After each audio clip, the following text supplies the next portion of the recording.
What's good with the YouTube, a Convicts perspective? Your boy Flacco. Hey, and it's your big homie Rojo.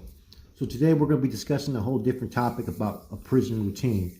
And what this is going to be about the expectations as far as the functions that you're going to be experiencing if you decide to take this path, which we're trying to deter you guys from making. Yeah, there's a lot of things, you might be out there on the streets, living this lifestyle, banging, slanging, whatever it is you do out there that could end you up behind them walls, man. And, you're going to be in, especially if you don't have any relatives or close friends that have been, you're going to be in for a real shock, man. You're going to get in there, man. You're going to be subject to all kinds of questions and it's almost confrontational the way that you're going to be addressed. They're going to be wanting to know all kinds of personal information about your history. They're going to want you to break down everything, give them your number, let them, you're going to be letting people read your court reports and your convictions and all that kind of stuff. And you're going to be expected to do a lot of stuff, man. I mean, first and foremost, you're going to be on somebody's bedtime, essentially. You're going to have to get up at, 4:30, 5 o'clock, depending on where you're at. You're going to have to roll up your mattress. You're going to have to stay awake all day. You're going to be in some places they allow you to take naps, some places they don't. You're going to be expected to do paperwork and be educated. And by paperwork, I mean, you're going to be asked to break down the household policies. You're going to be given a set of rules. You're going to break them down.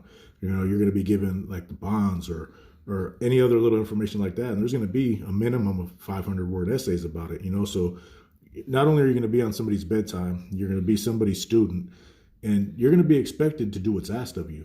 I mean, back in the days, there was kind of a unwritten rule where if you were a northerner, unless there was a riot, you kind of could choose what you were going to do.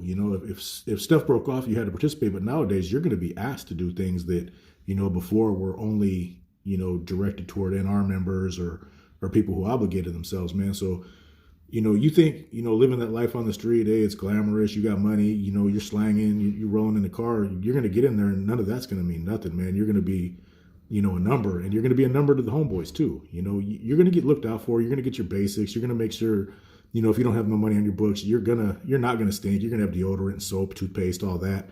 But man, I mean, what really is that compared to what you had? Things can break out any time in prison. There's not a day that goes by that there's not some kind of threat from the opposition or a JCAT or the police, and you think, oh, I'm this big dude on the streets and this and that. When you get in there, you're going to mind somebody, or you're going to get removed. You're going to get deemed. And then you're going to have to spend your life in PC or some kind of funny place that you don't want to be. You know what I mean? There's nothing fun and games about prison, whether you're on a level 1 yard or a level 4 yard. You're gonna fall in line. You're gonna do what you're told, and you're like, "Oh, my daddy don't tell me what to do." Well, bring that mentality to prison and see how it's gonna last you. Yeah, the expectations in prison are so strenuous and so strict. It's like, in my eyes, it's like I'd rather be living out here in society, controlling my own life. When you're there, you're not only giving power of control over to, the guards, the CDC administration, but you're giving your whole life to the homies, just to sit there and live by these expectations and functions. I mean, we just recently had, in Solano, you had 2 Northerners that were murdered last year. You know what they were murdered for? Using heroin. That's how strict the program is and the expectations. You have no control over your life when you're in there. I get that the whole concept of trying to uplift your people and better your people and secure these establishments, but wouldn't it be better that you take the same discipline that you're learning in there, or that you're expected to learn in there, and apply it out here before you even go there? You know what I'm saying? My hands to this day from mini riding. I got, what's that? Carpal tunnel. I got carpal tunnel. Trigger finger. All that, yeah. I have to wear glasses sometimes because my eyesight's so bad that the eye doctor asked me, "Did you do anything that was intricate, anything little?" And that's from mini riding all those years. Being up at 4:30 in the morning, busting down, having a bird bath, right? Having to fill up your sink and take a bird bath, having to sit there while another man uses the restroom. And nowadays in the shoe, they're only letting you flush like 2 times every 18 minutes at a lot of these facilities. I forgot about that, man. The first time I went to prison, or the first time I went to jail, man, I went to jail in Texas, and it was a 32-man dorm. There was 31 black brothers and myself, and the toilets were in the middle of the day room. No pony wall, no nothing, no curtains up, no nothing. And man, talk about awkward, man. Like, I didn't even want to use the restroom, man, because that was my first time being in jail. I thought everybody was a booty bandit. You know what I mean? I thought I was going to go use the bathroom and they were going to come, they were going to come running to get some, So Man, if you, man, be in a cell, bro, and imagine some guy just taking a dump right there. That's going to be your life. Busting down and rolling up your mattress and sleeping on the whole routine of prison. I mean, it's a waste of time of our life. Yeah. You know what I mean? You're wasting your time. And then you can and then in there you can catch time. Now they have a certain policies that if you have a weapon or if you have any type of hot material, you have to take flight on that cop to try to get rid of it. So now you're looking at another assault on staff. Yeah, that's a new implementation they have. I just read a court case that someone shot me that they represent the defendants, and what it listed is that's a new implementation, a new rule. You know what I'm saying? So say if we're cellies and we have a cell phone or we have like hot material, right? One of us is gonna have to get up on that cop if we're slipping. What, do you think you're gonna get the phone back? See, this is the kind of situations we're talking about, though, man. I mean, let's be honest. Is that ridiculous? Of course it is, man. If you got a cell phone and they come in there and grab it, what are you going to take flight to get the cell phone? I promise you, at the end of the day, you are not going to have that cell phone. What you are going to have is either a bullet, a beatdown, a DA referral, etc. So the homeboys want you to impress them by taking flight on the cop in a case that you can't really win. You're not going to get the phone. I could see maybe wrestling around and trying to flush some paperwork, but let's be practical here. Why make it worse? I get it, security policy, yeah, but to take flight on a cop for something ultimately you're not going to win, there's no way you're going to win, is silly. Yeah, straight up, dude. The whole lifestyle, though. I mean, you're going to be busting down in Berkeley's. You're not going to be liking that. No. You know what I'm saying? Mm-hmm. You're going to be expected, especially. You could be in the shoe where really nothing goes down all day sometimes, but if that door unlocks, you got to be on that door. You know what I'm saying? And you got to write it in your little daily report. And another thing, they can move somebody in your cell that people decided they have to go. And when they have to go in the shoe, they have to go. They have to go all the way. And like we were talking about, in a previous episode of just, I'm going to beat him up. No, they got to go. Yeah. So here you have, if going in there to prison, you're giving your life over, like I said. You know what I'm saying? You don't have the freedom to make your own choices. You know what I'm saying? You don't have no free will. You know what I'm saying? For me, being away from the jail and prison, like I could sit there and honestly say that life has so much more to offer out here, as opposed to being in there. Because in there, what are you really going to gain? You know what I'm saying? Especially as a youngster, you commit a drive-by shooting, you're looking at 10, 20 years for what? You know what I'm saying? You may have even missed the victim. You know what I'm saying? You're still looking at 10, 20 years. For what? And then you may be programming side by side on the said facility with the same individual. Yeah. So this is just something for you guys to think, and you're going to run across a lot of crooked COs in there too, man. You never know what you're going to experience, what type of adversity. Prison is a very volatile environment. You know what I'm saying? You can lose your life just in a heartbeat, just like that. You get a cop that doesn't like you. You're in there on a drive-by. You took a deal, 12 years, 85%, 2 strikes. Guess what, man? You and this cop don't see eye to eye. All of a sudden, they find a razor blade burned into a toothbrush in your cell. That's strike 3, brother. You know what I mean? Like, the things that can pop off at any time in there are just there's too many of them to even list. You could be called upon to take someone's life. You could be called upon to assault somebody. Knowing they're going to be shooting at you. Any one of these things, you go in there with 2 years, bro. I want to be a down homie. I want to show the homies I'm down. Man, you're going to be down to get a lot more time, man. There's nothing easy, cool, fun about prison, for one. And as far as being a northerner, it's the hardest program you'll ever run, bro. I mean, not only do you have to worry about if you're getting into it, like right now, everything's pretty cool and peaceful. It seems like everybody's cleaning house, or, people are integrating in ways they never have before, throughout history, which is great, man. But that could change at any minute, man. And so, like when I came up, not only did you have to worry about the Serenos or the white boys or the cops, man, your own people are really out to get you a lot of times based on, personality conflicts behind some women, besides, hey, that dude just thinks he's too chingon, whatever the case might be. You got homies hating on you all the time. And man, it's harder to get away with beefs, that result from homeboy favoritism or internal confrontations than it is with the enemy, man. Another thing that you're going to be experiencing there is what you call keystering. You know what I'm saying? Basically, You know what I'm saying? On any facility, especially on these level 4 yards, level 3 yards, you know what I mean? It's going to be expected to have that 6-inch shank secured where it needs to be secured. You guys know what we're talking about. You know what I'm saying? You could have hot paperwork, right? Which is just rosters, HHPs, and educational stuff. You know, a whole what we call plugs. You know what I'm saying? Because they plug up there. You know what I'm saying? It's no fun. You know what I mean? I don't, you know, we all had to do what we had to do. Yeah. You know what I'm saying? Nothing to be proud of. But I'm not proud of that, man. I wouldn't want to be there for 10, 20 years and have to have something in my butt all the time.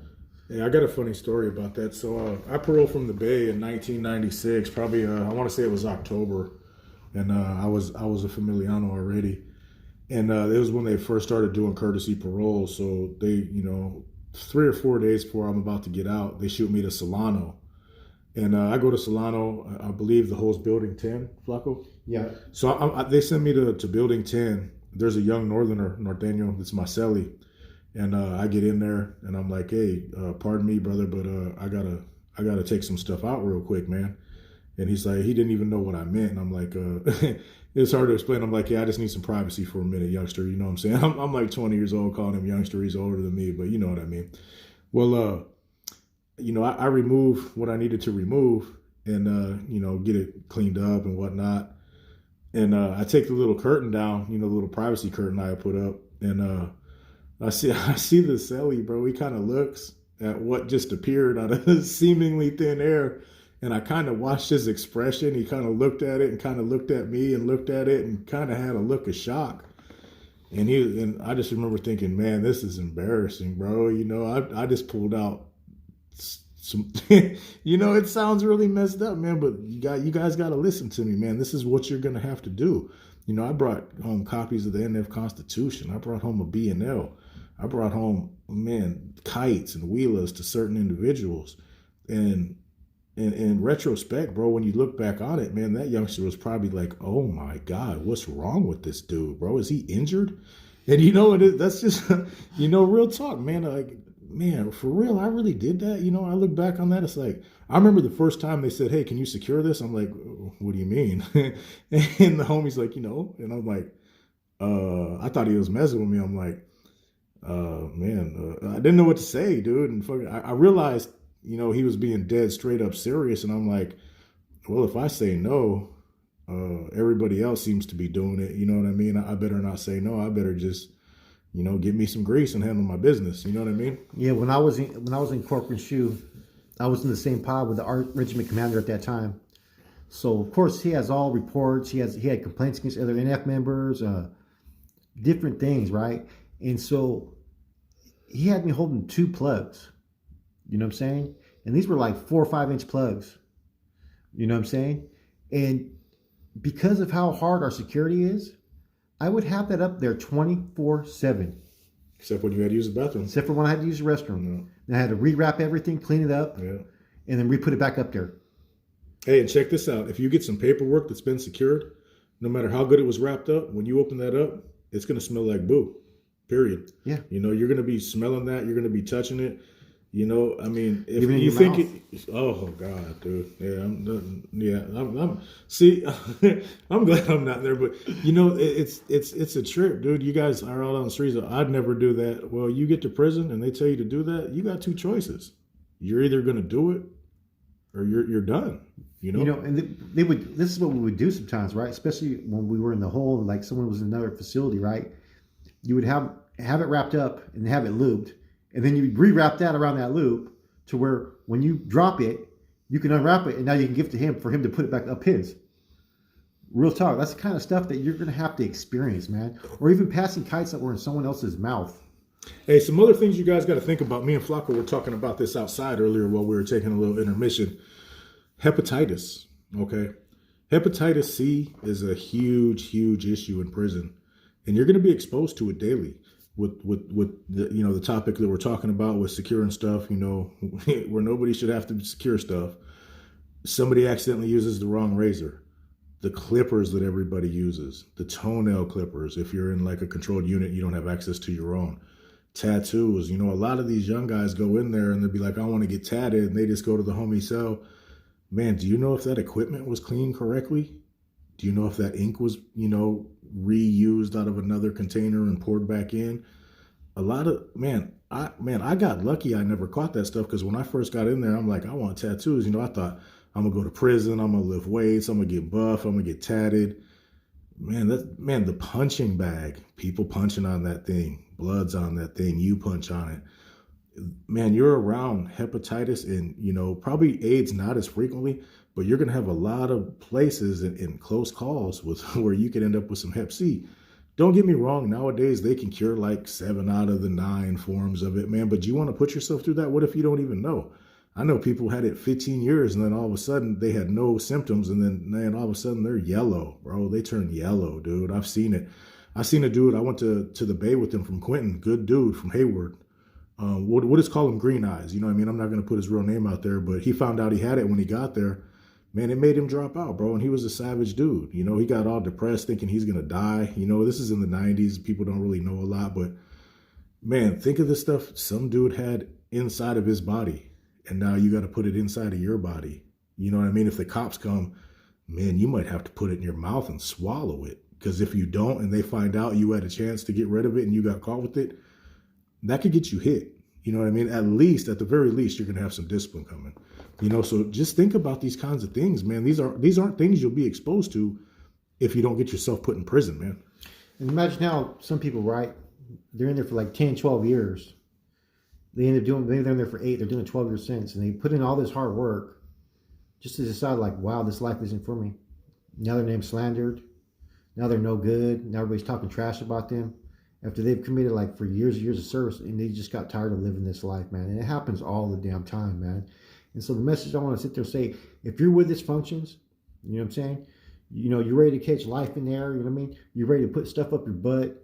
You're ready to have to ride all day and do the things. Why can't you do the positive things out there in the streets? Why can't you get a job with the union? You know what I'm saying? Why can't you get into some type of trade school? Why can't you go to college? I mean, if you could sit there and write, I used to write like, man, anybody knows my writing skills were off the hook. Mine are right there with you. You know what I mean? Mm-hmm. You talking about we have to do a minimum 500. I'm doing a 5,000 word just on that spill. Yeah. You know what I'm saying? That's how I got down. But if you could do all these same things in there, why can't you do them out here? That's the whole message. I mean, this is the type of daily routine that you're going to have to go through. And every group, is similar in different ways. Whether you're a Sureño, white boy, Africano, others, there's all different types of policies. There's all types of different politics, and there's all types of different corruption. You never know what you're going to face while you're there. Prison is full of twisted turns and crooked fates. I'll tell you what, man. You got all these rules. You got the 150, or what is it called? Title 15. The Title 15. I almost called it the 115. The Title 15, man. You got all these rules and regulations, expectations, policies, procedures that, the state of California imposes on inmates. Our Title 15, it's basically the bonds and the format or whatever paperwork you're under based on your rank or status. They're way more intense. You might not be able to go out of bounds here. There's 15 ways to go out of bounds as a homie. You might not be able to cross that line or you get in trouble by CDC. There's a lot of lines that you can't cross as a homie. And I'm telling you, there's more rules imposed on you by your own people with discipline that the CDC can give you more time, so can the homies. They could send you on a mission.